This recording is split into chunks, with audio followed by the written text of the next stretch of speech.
এই জিনিসটাই ভুল। মানে কারো যদি ইচ্ছে না থাকে সায়েন্স পড়ার, তাকে জোর করে সায়েন্স পড়ানোর কি দরকার? এই জিনিসটা একদম ভুল। আপনার ছেলে কি আর্টসে পড়ে? না, ও যেমন নিজে থেকে আমাকে বলেছিল যে বাবা প্লিজ আমি সায়েন্সে পড়বো, প্লিজ আমাকে আর বেল্ট দিয়ে মেরো না। তো ও নিজে থেকে বলেছিল, আমি ওকে মানে ফ্রি।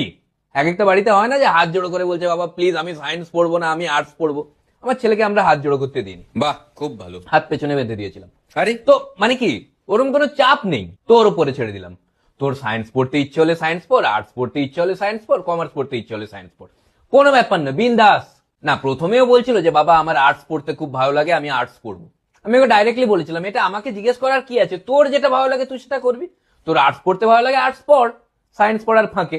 ডাইরেক্ট সায়েন্সের মধ্যে ওর ফেভারিট সাবজেক্ট কি? ওর ফেভারিট সাবজেক্ট সায়েন্সের মধ্যে বাংলা। আর দেখেছি যারা সায়েন্স পড়ে তারা ভাবে দুটো জিনিসে শুধু হওয়া যায়, ওই ডাক্তার, ইঞ্জিনিয়ার। ডাক্তার ইঞ্জিনিয়ার, এটা যারা মনে হচ্ছে আর কিছু হওয়া যায় না। ছেলের কি ইচ্ছে? ওর না চিন্তাধারাটা একটু আলাদা, মানে ওর স্বপ্নই আলাদা। কি স্বপ্ন? ওর স্বপ্ন হচ্ছে উচ্চ মাধ্যমিক পাস করা। আচ্ছা আচ্ছা, সায়েন্সের সব সাবজেক্ট গুলো বুঝতে পারে ঠিকঠাক? সব মানে ওই কেমিস্ট্রি একটু বুঝতে প্রবলেম হয়, বাকি ফিজিক্স বায়োলজি আর ম্যাথস তো মানে পড়েই না।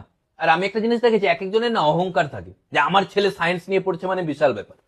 ওরম কিছু হয় না, প্রত্যেকটা স্ট্রিমে সমান। একদম, আমার ছেলে তো আর্টসের টপার। তাই? হ্যাঁ। সায়েন্স পাইনি, কম কম নম্বর ছিল মনে হচ্ছে না।